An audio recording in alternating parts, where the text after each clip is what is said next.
Okay, good morning, everyone. My name is Charles Beatty. I am the Associate Director of the Virgin Island University Center for Excellence in Developmental Disabilities. That's a mouthful.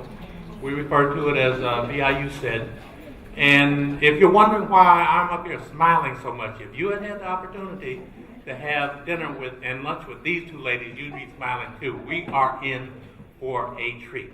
Dr. Hoptis, our executive director, has asked me to serve as the master of ceremonies, and my job is to kick things off and take care of some housekeeping matters. One of the first things I want you to do is turn off your cell phone, put them on vibrate. I need to let you know that we are going to be live streamed, so we'll be appearing on the internet, so your face might appear there, so watch what you're doing if you get my drift. Okay. You will be watched by maybe thousands, maybe millions. I also need to remind you that we're a federally funded program. We need to be evaluated relative to the things that we do, the services that we provide. So you're going to be asked to fill out an evaluation form, and you'll hear that term coming up throughout the day, but please don't leave here without filling out that evaluation form. The program, you all should have a copy of the agenda, is going to proceed as printed. And at this time, it is my pleasure to introduce Ms. Adita Carty, who is the chairperson of the VIU SED Consumer Advocacy Council, and she is going to start off with us off with welcoming remarks. Ms. Carty.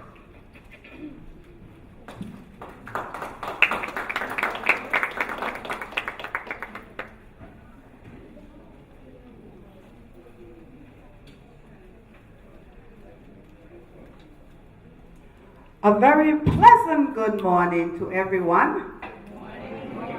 We would like to welcome you to our 10th annual Voices That Count Forum. And we look forward to a wonderful time today as we focus on inclusion, dignity, and what's the other one? Anyway, as we focus on these things, to have people with disabilities, voices to be counted as we go forward, focusing on issues pertaining to people with disabilities. We look forward to a wonderful forum, and I had an opportunity to meet our keynote speaker yesterday on the radio, and she is phenomenal. I mean, she is just awesome, so we are in for a wonderful treat. Well, one little thing I would like to mention, to anyone, even though as you approach someone who is visually impaired or blind, even though you think the person might know who you are, you do not automatically assume. If every time if you address the person, or if you say, hi, Miss Carty, hi, Ingrid, you would always identify yourself, because you leave us having a guessing game to find out who's speaking to me, and that's not too dignifying. So we would kindly request that every time you approach someone with a vision problem, regardless of who you think, whether you think they know you or not, just identify yourself. Again, we look forward. Thank you for everyone for coming, and we look forward to having a wonderful forum today. Thanks.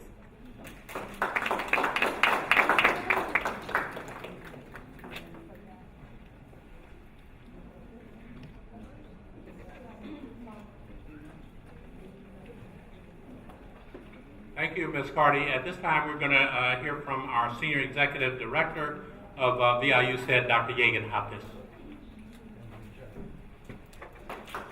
Good morning, good morning. Well, I was coming in, somebody says, 10th anniversary, you've been doing this for 10 years. And I say, no, we've been doing this for 19 years. This is the 10th anniversary since we named it Voices That Count. So I see all these faces, and whenever I come to Voices That Count conference, I feel that I am coming to meet and see families. In fact, I feel like singing the Slade Sisters song. We are family. Do you know that song? Maybe you had a little. All right, so we are like family. I am very pleased to welcome you.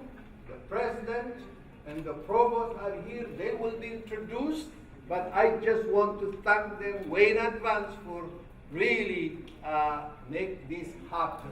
Without their support, there would be no voices that come.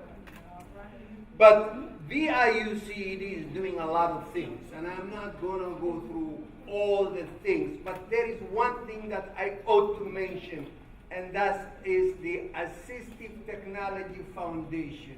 Whenever I see Beryl on the streets, I really feel so happy and proud. She's one of the people who got a loan and bought the wheel, the motorized chair that she's riding, and she is an income, a salary earning, a tax-paying individual because of the assistive technology that has been provided for her through our loan program. So I want you to take home this message that there is a foundation who would assist people with disabilities to buy assistive technology devices at a very low interest rate. So I want you to take that home and tell everybody, because at one point there was no assistive technology devices and most people with disabilities were left behind. But now there are different devices and people could use that to be productive citizens. At this moment, I want to acknowledge, introduce all the council members and the board of directors. So I see quite a few. I see Edita Carty, who welcomed you. I want you to welcome her again. Judith Rogers, where are you? Clive Rivers. Camilla Williams. Debbie Cameron. Michelle Nibbs. Miss Powell, Gwendolyn Powell, where are you? Miss Taylor, Kathy Taylor, are you here? Now, I can see from far, is there anyone that I am missing? Gwendolyn Powell, you here? Yeah. Okay, I think those are the people who are. Please give them a hand. These are the people who are really guiding and leading VIUCED. At this moment also, I want to introduce the staff of VIUCED. These people are there to serve you. There is no any other reason why they are here but to serve you. First, I want to introduce and thank for his support the Associate Director, Charles Petty. The Assistant Director, Ms. Williams, I don't think she arrived yet. She's coming from St. Croix. But we have an Assistant Director residing in St. Croix, Sharon Williams. We have our Program Development Specialist. I think she's at the back, Andrea Plunkett. We have our Administrative Assistant, very able one, Angela Belfon. I think she's also working there. And we have our assistive technology device, Mr. Forbes. Where is he? Yeah, here, Mr. Forbes. Am I missing anybody? I think everybody is here. So I really want to thank you, and I am sure we're going to have a very keynote speaker, and later on it will be followed by 2 panels. We are bringing these policy makers, and we're going to ask them, we ask them to tell us what they have done, what they are doing, and what they will be doing. And you're going to have direct communication with them. Thank you very much.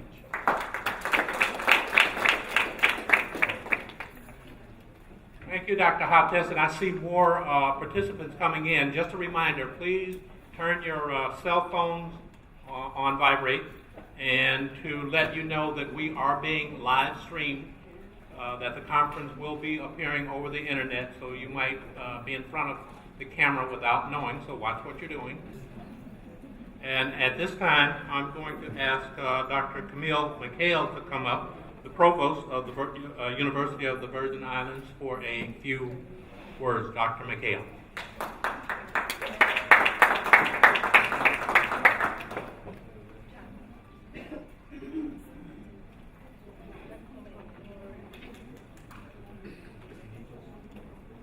Good morning, everyone.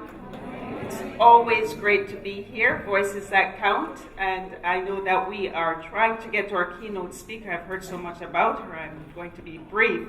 But just on behalf, Dr. Hall will welcome you, of course, on behalf of UVI, but I would be adding, but I'll pre-welcome you to the University of the Virgin Islands. Always great to be here. As Dr. Hapty says, I see faces that I've seen over the few years that I've been, and every time I think about how we are with persons with disabilities, when Mrs.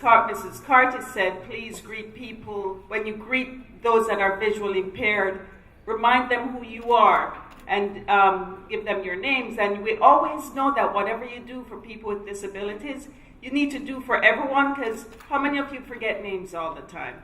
So I thought to myself, maybe do that for me too. In other words, there are so many things that we can learn from what we should be doing really for everyone. Remind people who you are, because we see you once a year, we recognize your face, but we probably don't remember who you are in terms of your name. So this is always an inspirational conference, always an inspiration gathering.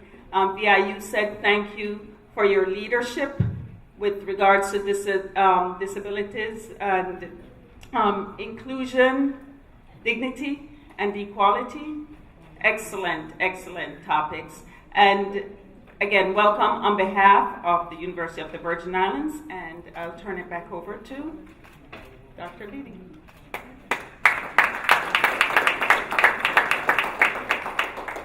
Thank you, Dr. McHale. This is my third year at VIU SED, and one of the things that I was impressed by coming here, and one of the things that I continue to be impressed by, is the university's focus on making the university accessible to individuals with disabilities. And the person behind that focus is Dr. David Hall, who is the president of the University of the Virgin Islands, and I would like for him to come up at this time to bring you a warm welcome.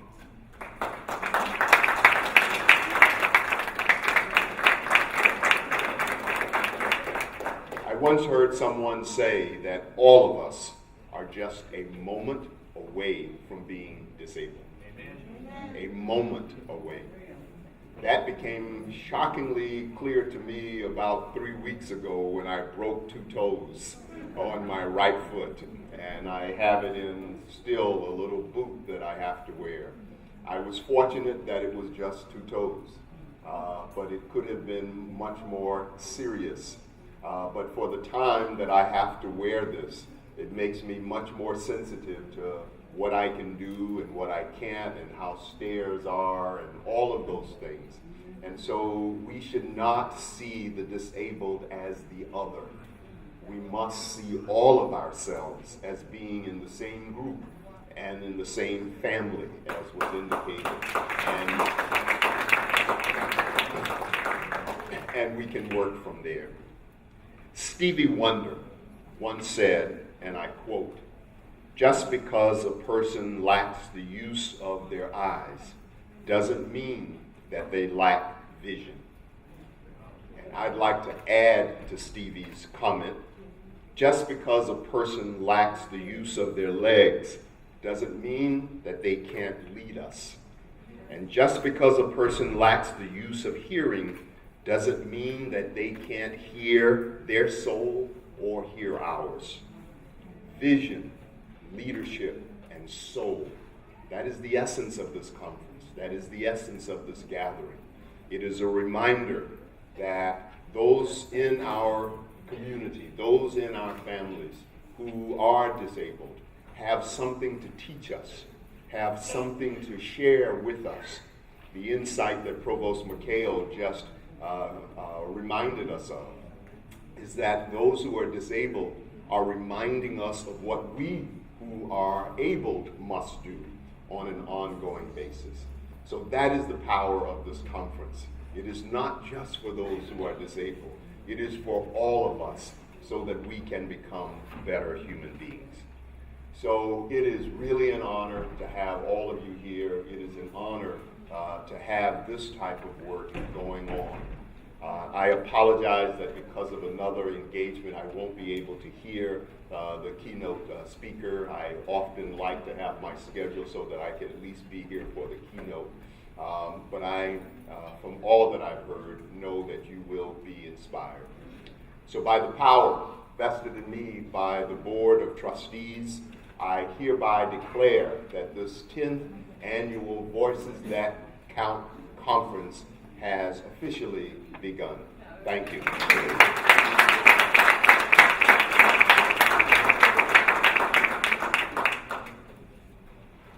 Thank you, Dr. Hall, for always bringing very timely remarks. As I was asked to serve as the Master of Ceremonies and looking on the internet at something that I might say that would be beneficial to you all, just to piggyback on what Dr. Hall was saying. Last time I looked at the statistics, about 16% of the United States population had a disability. Now it's up to 19%. That's a lot of people. People with disabilities are the largest single minority group in the country and in the world. And as Dr. Hall mentioned, you might only be a minute or a heartbeat away from joining that community. So we all need to remain mindful of that. At this time, I'm going to introduce our keynote speaker, Haben Girma, the first deafblind graduate of the Harvard Law School, uses her unique perspective to empower students with disabilities to become better self-advocates and teaches families and educators to set high expectations.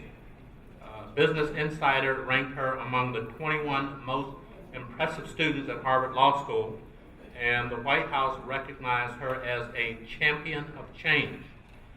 Haben now serves as a Skadden Fellowship Attorney at Disability Rights Advocates, which is a nonprofit law firm based in Berkeley, California. At DRA, or Disability Rights Advocates, she works to remove access barriers for students with disabilities. I asked her last night, what do you do? She said, high impact litigation. And I said, well, what does that mean? Well, for instance, we might have to sue a cab company because they don't provide access to people with disabilities. As we were talking this morning, our ADA coordinator looked over at my notes and said, I see that word disability. We need to be fighting about that all the time to eliminate that notion of disability. I'm about to introduce you to a person who has more ability than disability, Haben Girma.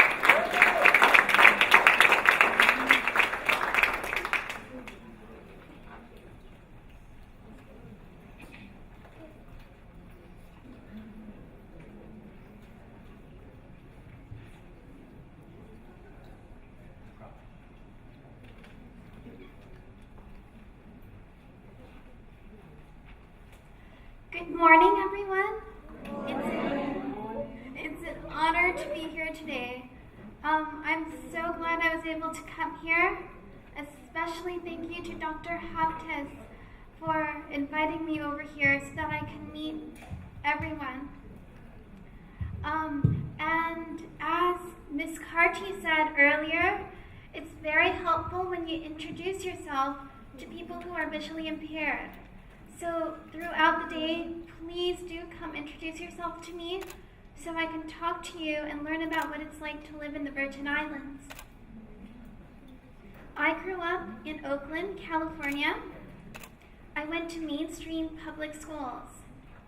We had a resource room for the visually impaired, and for 1 hour each day they would teach us important skills: Braille, assistive technology, using a cane.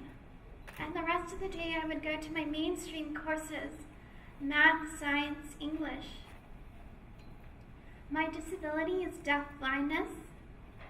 Deaf blindness encompasses a wide spectrum of vision and hearing loss. Some people are completely deafblind, like Helen Keller. Others have a little vision and a little hearing. I have a little vision and a little hearing, but I identify as deafblind. The reason I do that is because the disability community is stronger when they're united. Together, we can pass laws, get new programs, get services, request fundings. It's really, really important that we work together as a family, as a team. So rather than breaking up the community into the high-functioning, partially sighted, legally blind, low vision, visually impaired, and the totally blind, or the totally deaf and the hard of hearing, why not make it one community? So I use the term blind and deaf, even though I see a little and hear a little, because I want to steer away from hierarchies. And I know that the community can do more together. So I use terms that bring us more together, rather than separating us into smaller medical groups. The medical field might find those little descriptions useful, but in education and the social area, it's very helpful to be united under similar terms. So I grew up as deafblind, and as you can imagine, it's pretty hard having two disabilities. It's difficult not being able to see and not being able to hear. So I needed to find ways to do things. If I wanted to go horseback riding, if I wanted to ride my bike, I needed to find alternative solutions. As a little kid, I didn't always have the advocacy skills, the vocabulary to get what I needed. Fortunately, I grew up in a school district that had qualified teachers. I didn't go to the school and say, I'm blind, I'm 6 years old, and I think you should teach me Braille. Instead, the school district knew that they needed to teach me Braille, even though I could see a little bit, and I could see print if it was really, really big. They realized that was slow, and if I wanted to be successful and go to college and get a job, I needed to learn Braille. So they taught me Braille. And to me, it was just a fun game. Here are the dots. Can you guess? And if I got it right, I'd get a gold star. So it was lots of positive reinforcements. Qualified teachers who came in to teach me sign language. Since I'm hard of hearing, deaf, I needed to have alternative skills for communication. I was a little resistant to learning sign language because I'm already different in one way. I'm blind. Do I really want to be different in another way? So a lot of teachers struggle with students who are struggling with identity and have trouble adjusting. But I was able to overcome those initial fears later on. So as I grew older, the positive messages that I received from my teachers, who taught me to read Braille and use a cane and showed me assistive technology, I started to internalize those positive messages.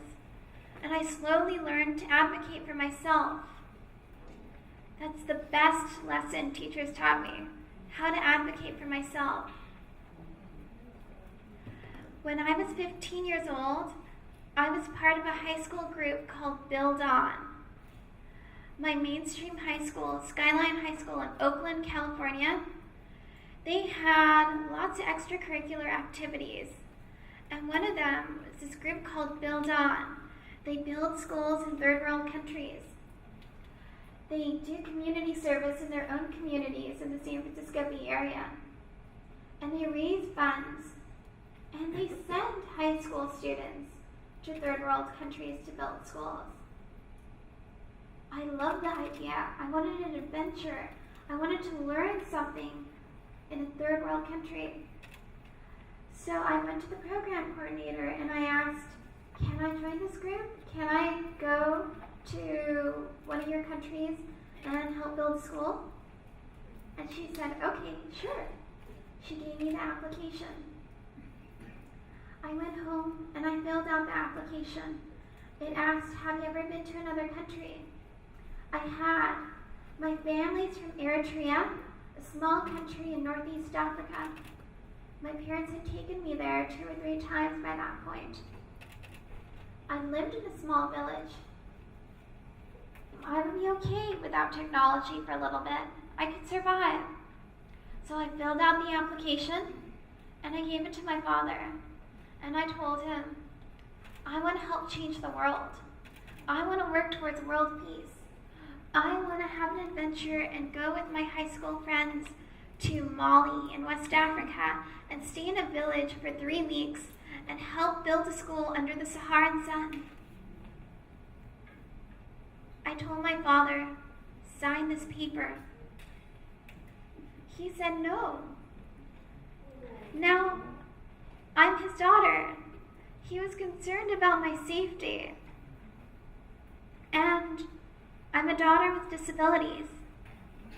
He was very, very concerned for my safety. And he said I could not go on this trip because it wouldn't be safe. He said, there are dangers in Africa. He lived in Africa. He grew up in Africa. He was highly aware of the dangers in Africa. He said there are snakes in Africa. He knows I don't like snakes. So he said there are snakes in Africa, and you wouldn't see the snakes. So if you don't see the snakes, you might step on one. And if someone told you there's a snake, you might not hear it, and you might still step on the snake. My father had really good points. He was right. I probably wouldn't see the snake. I probably wouldn't hear someone shouting that there's a snake. So there was that risk. And there were many, many other risks too. I had to be careful about so many things. How would I actually dig in the desert? How would I be able to communicate with my host family who doesn't speak English? He had lots of concerns. And to be honest, I had those concerns too. I was scared. I was nervous. How would I do it? I was only 15 and I was deafblind. So I said, you're right.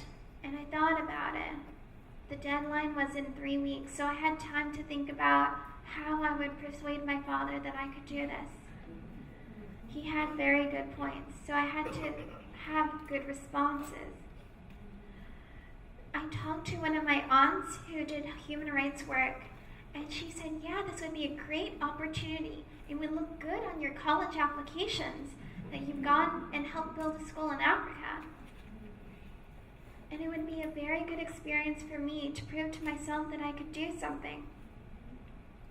I went back to the program coordinator and I said, I'd really love to go on this trip, but my father's concerned it won't be safe. Do you think I'll be safe? And how on earth am I going to help build a school anyways? She said, I don't know. We've never taken a student with a disability before. Not a blind student, not a deaf-blind student, not a deaf student or someone who uses a wheelchair. So we talked and we said, we don't know how this is going to work, but we really want to try. And she was optimistic. We'll make it work. And we had lunch with the program coordinator and my father, and the two of them decided that I would be fine because I wouldn't be alone. I'd have a community of people supporting me. The program coordinator was willing to make it work. and she assured my father that I'd be safe and there would always be people with me. So that was our solution, knowing that we were going to be a team and working together. All the other participants would be in teams. When we walked to the work site, when we would be digging, we would always be working in pairs, so I wouldn't be alone. Now, 10 years later, I have more techniques, more solutions, more challenges for approaching things like international travel. Back then, I didn't know about interpreters for the deaf, support service providers for the deaf-blind. I could have told my father, I will take a support service provider with me. She will describe what's going on. She will give me environmental visual information. She will give me auditory information. In that way, I will have access to all the information a sighted hearing person has. I would trust her to say, "Stop, Haben. There's a cobra 5 feet ahead." And we'd be safe. But back then, I didn't have those skills, and I didn't know about those opportunities. So, as I grew up, I developed more and more skills, more and more the ability to convince others that I could do something and find ways for myself to do it. A lot of this is attributed to the fact that my teachers always had solutions for me.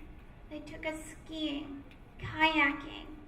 If I was concerned how a blind or deaf person would do something, they would explain how it would be done. So I learned not to be afraid, and I learned there are always alternatives. When I was in college was doable. It was a little like high school, except I had to do things more on my own. I had to be upfront about what I needed. But college was a little like school in that it was different from the workforce. And I had to think about what I wanted to do for a job, for a career. So I assessed my skills. Seeing vision is not something I'm good at. Hearing is also not something I'm good at. So I wouldn't be a cab driver, and I wouldn't be a singer. But what else could I do? A common response is to go into massage. And I visited China in March, and the majority of blind individuals go into massage or piano tuning because those are very, very obvious skills that don't require vision. But if you're more creative and you think harder, you can find other opportunities as well. So I was introduced to dance in college. It's a very physical activity that doesn't require vision or hearing. I found dances that are like salsa and swing that are partner dances, so I could feel the music through my partner. And I met a blind dance teacher who actually introduced me to salsa dancing and showed me that blind individuals can do dance. So there was that one avenue. And that would have been my backup plan if I didn't go into law. So I decided to become a lawyer. And one reason I decided to become a lawyer is because it doesn't rely on vision and hearing. In fact, it relies on skills I'm good at. It relies on analyzing and problem solving. As a person with a disability, I had been doing that all my life. Analyzing, problem solving, persuading my father that I could go to Africa, persuading college instructors to let me take a math course. I'd had that practice all my life, so why not do it for others? Help other people get those services they need, those programs they need, the right to work where they want. And as a person with a disability, I'm very familiar with the disability community. So I decided to go into disability rights law. And right now I work for disability rights advocates in Berkeley, California. They do high impact litigation. That means they look for widespread problems that are preventing access for people with disabilities. And they find solutions to those problems using litigation and negotiation. So I decided to be a part of that. But it was very difficult going into law because there are very few deafblind lawyers. I applied to various law schools and I got into Harvard. And I was the first deafblind student at Harvard. So Harvard Law School and specifically didn't know how to accommodate a deafblind student. And because it was my first time in law school, I wasn't sure what accommodations I would need for law school. So before I started, we had to brainstorm. What are creative solutions? What can we do?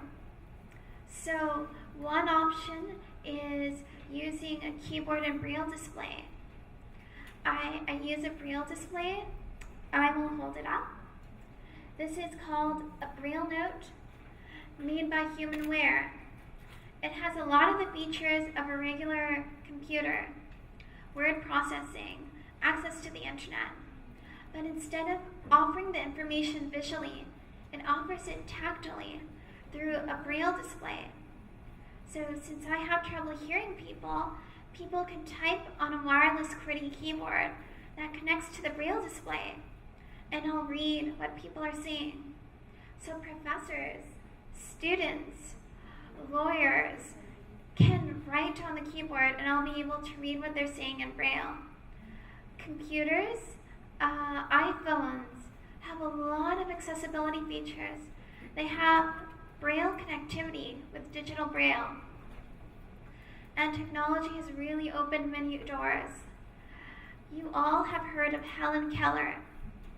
My life is very different from Helen Keller because I have these computers and technologies. She went to Radcliffe College. At that time, Harvard was only for men. Women went to Radcliffe College, which was a very prestigious college right next to Harvard. Now, Radcliffe is part of Harvard. So in a way, I'm going to the same university Helen Keller went to. But I can go further and go into law because technology has made it possible for me to access so much information. So, one thing I want to stress to everyone with a disability is that your disability can help you develop strengths. My disability has helped me develop my analytical and problem-solving skills. And I later realized that that's incredibly useful as a lawyer. So for every disability, it may lead you to gain certain strengths. It's commonly known that people with visual impairments, blindness, develop really good listening skills. Those can be converted into employment opportunities and skills and advantages. So whenever a disadvantage, a challenge is placed in front of you, you can use it to strengthen yourself in other areas. I have several more examples of analyzing and problem solving and creative solutions that I needed to come up with. So one example is a rock climbing group that I was part of. There was a rock climbing group for blind individuals in the San Francisco Bay Area. They had climbers and belayers. The climber is the one who climbs. The belayer is the one who's down on the ground holding the rope. So I could climb, but they told me I couldn't belay because the way that the other students were belaying was they'd listen to the person up on the wall, and when the person says, "Lower me, ready to take a break," the person down on the ground adjusts the rope to lower the person or to hold it so they could take a break. But I couldn't hear the person when they were 20, 30, 40 feet in the air. and therefore the program coordinator told me it wasn't safe for me to be a belayer. But I was stubborn. I wanted to find a way so I could do it too. So I went back to the climbing gym outside of the program with one of my friends, and I said, let's find a way so I could do it. So we brainstormed. We could send text messages back and forth. But that would be kind of tricky and cumbersome, and it would be hard for someone to text when they're climbing on the wall. So we started thinking about other solutions. Well, there's a rope. Why not send signals through the rope? So when the belayer is down on the ground and they're holding the rope, the climber up on the wall can shake the rope when they're ready to come down, and the belayer will know, based on that tactile physical signal, that it's time to come down. So that was one way of me finding an alternative solution and building up my strength as a communicator, a problem solver. Another example, I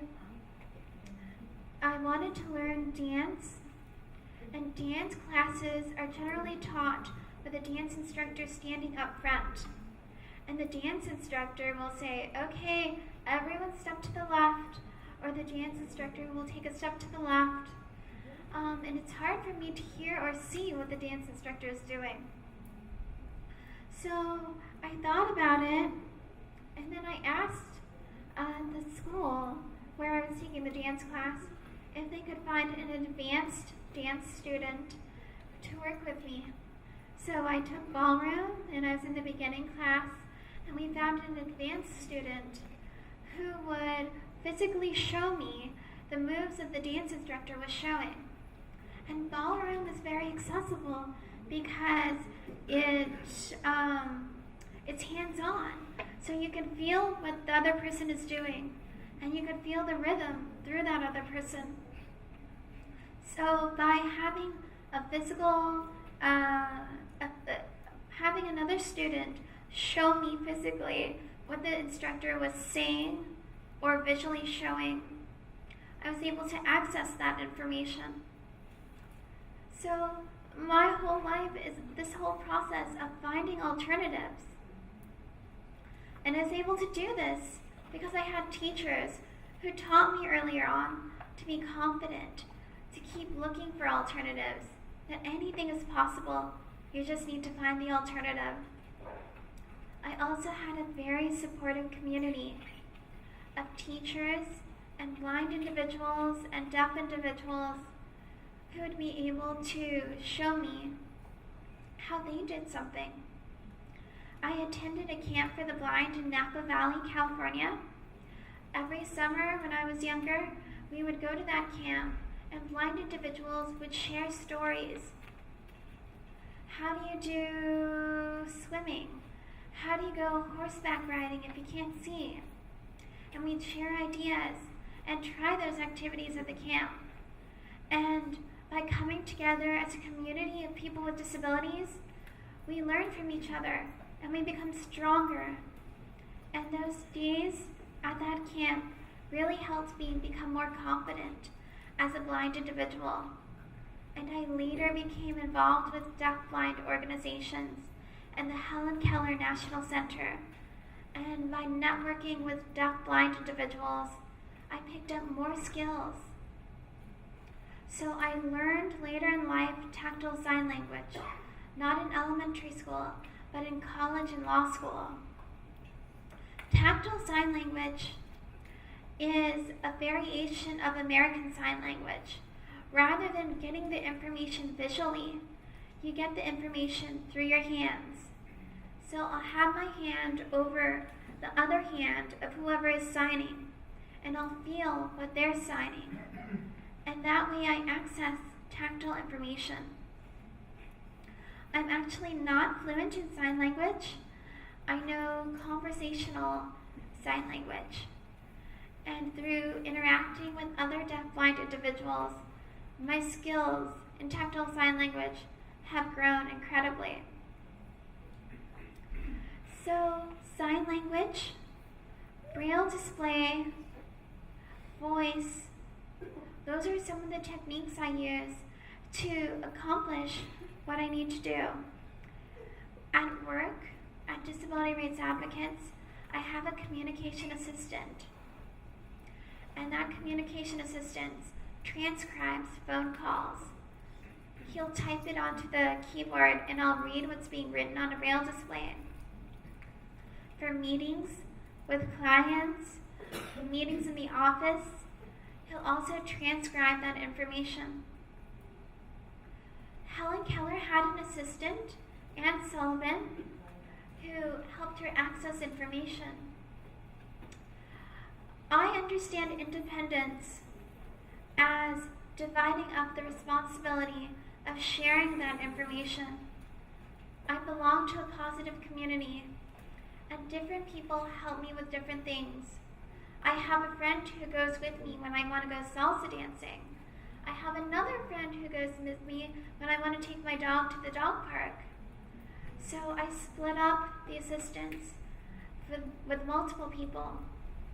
And as long as I'm not relying on one person for everything, I have the power to say what's going on. If it doesn't work out with one person, there's the opportunity of working with another person.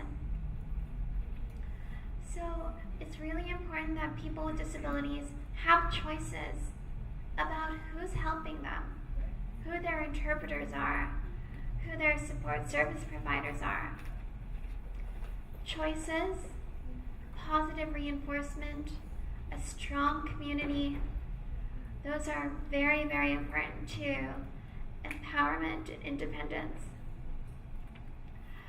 So I'm here today to share my stories, all the skills that I've been able to learn personally as a person who's deafblind, but also through my interactions with other people with disabilities. I've heard creative stories of how other people have solved challenges. One deafblind woman I know in Boston does theater, and originally the theater company was worried that she'd fall off the stage since she can't see. But what they did was they used a nearly invisible string that they attached to a bracelet, and that went up to a thing on the ceiling that was decorated as a moon. And on her scene, she would glide on stage, and through the rope, the string, she would feel her orientation on the stage and know where she was on the stage.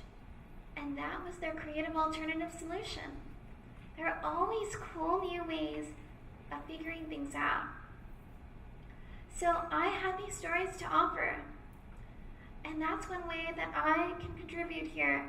But I'm also here to collect stories, and I want to learn new ways that people with disabilities here in the Virgin Islands have found to do what they need to do, alternative techniques, creative solutions. So I want to open it up to questions and answers. I have an assistant who will type your questions, and I will be reading it on the braille display. So you can raise your hand or voice, and she will see you, and she'll type what you say, and I'll read on the braille display, and then I'll respond back by voice. Ready for questions? Yes, one question. Yes. Go ahead. Go ahead. Yeah, hi. This is Edita Carter. We met yesterday when we were on the radio. The question that I have is, how did you learn to speak? Because your speech is impeccable for someone who is deaf, blind. Good question. So, I have an unusual hearing loss. I have good hearing in a small range in the high frequencies, and the rest of my hearing is pretty horrible. So I speak in a high frequency voice, because that's the range in which I hear very well. So I'm able to hear myself, but sounds that are lower or higher are really hard for me to hear. You're welcome.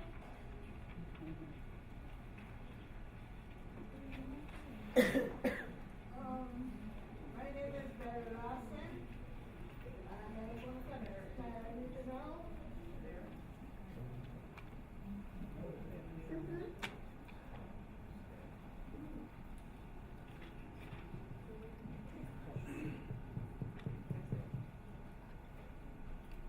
Good morning. My name is. Good morning. Good morning. My name is Barry Lawson.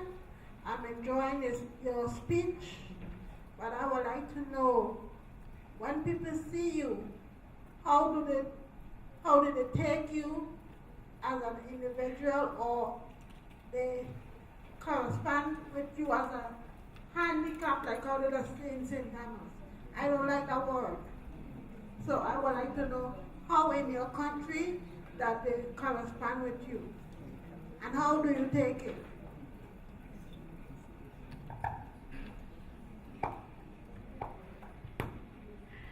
Okay, good question. So how do people treat me? Do they treat me as an individual, or do they treat me as a person with a handicap? And it's different for every person. So, in Boston, around Harvard Law School, I'd say the majority of people treated me as an individual. I love it when people have questions. How does your computer work? Can I pet your dog? I have a guide dog. I didn't bring her here, but she's in California. And a lot of people approach me because of my guide dog, and they have questions about her. And I love it when people come up with questions. But there are occasionally people who do treat me as an inferior person, as someone who's less than human. And I try to educate those people. And if that doesn't work, I try to avoid those people.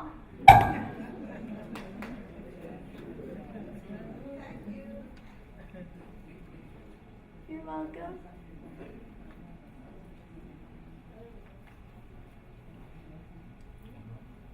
Feel free to ask questions on any topic. Go ahead, Ms. Carter. Yeah, hi again. This is Edita Carty. Of course, since I also have a vision loss and had it pretty much all my life.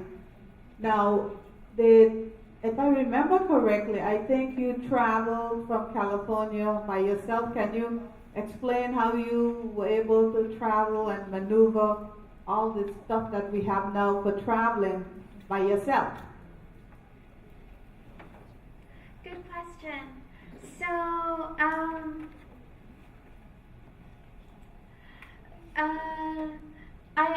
I came from San Francisco, and I live in Berkeley. So my father drove me from Berkeley to the San Francisco airport. And when I got to the San Francisco airport, I went to the check-in counter, and I explained, I have a disability, I'm deafblind, I need someone to assist me, and if you have questions, please type on the keyboard. Sometimes I have to say it several times before they understand, but usually they figure it out. And some people aren't good typists, but I'm really good at reading. So if they type slow or if they make typos, it's no big deal, because I'm very familiar with reading through typos. I've been doing this for years. So I just had airport staff assist me from the front gate to my flight. And then it's similar with everyone I meet. On the plane, I would tell flight attendants that I'm deafblind and I need them to type on the keyboard. And switching flights in Atlanta, same thing. I just need to be very good about informing people what I need. And when I was younger, I was really, really shy about that. I didn't want to tell people I had a disability. But if I want people to help me and I want to be independent, I need to be able to tell people, I'm deafblind and I need you to do this. This is how you can help me. And a lot of times people are very happy to help. And people are curious and fascinated by differences and learning new things. So it's an opportunity for me to teach people. Yes, good morning. My name is Henry Smith, and I commend you because you don't use the word disabled, just disability. Because I too have a disability. I'm visually impaired, and I don't consider myself disabled because I can still function. I can do many things that most people can't do, and they're not disabled, so therefore I can't be disabled. And I see you live by almost the same motto that I live by. For all people in life, you're only limited to what you see.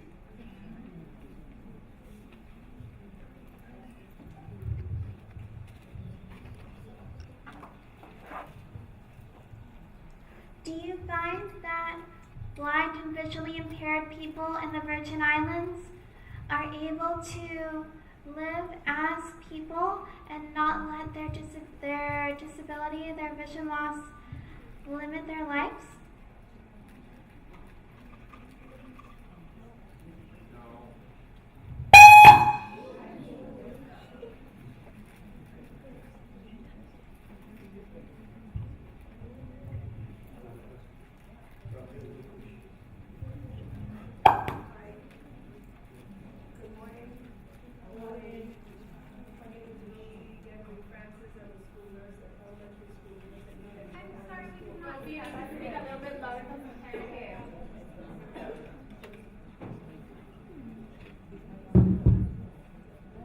Hi, good morning. My name is Rosie Dennery Francis. I'm a school nurse at E. Benjamin Oliver Elementary School.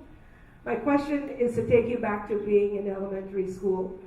Can you tell us how, it sounds like your family was definitely supportive from early in the, as a youth, but for our children, many of the parents are so, I think, frustrated in trying to make sure their children have what they need. And sometimes the schools, our schools, it's a little bit difficult. We only have one main school that has children that has disabilities, which is Bowski, deaf and blind students. So when you were in elementary school, were you in a full setting, inclusive from kindergarten on? And how did you help how did the children help you assimilate, as well as how did you help the children to be more positive towards you?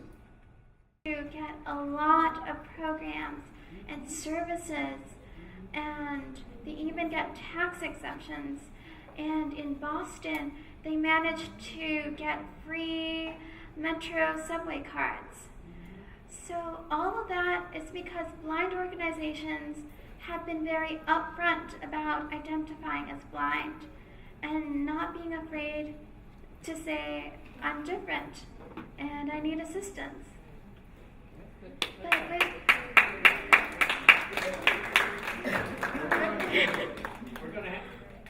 We're going to have to suspend the questions now, but I told you her presentation was going to be fantastic. Was it not? Yeah. Let's give her a round.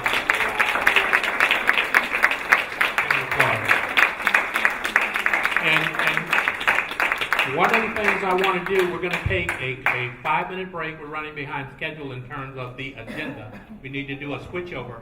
But one of the things I want to do is introduce Cameron Lash. She's typing right now. But she's very important in Haven's life. And I had the chance to meet with both of them last night. And I met two incredible young ladies. A young lady with more ability than disability, and the young lady who's assisting her. So let's give a round of applause also.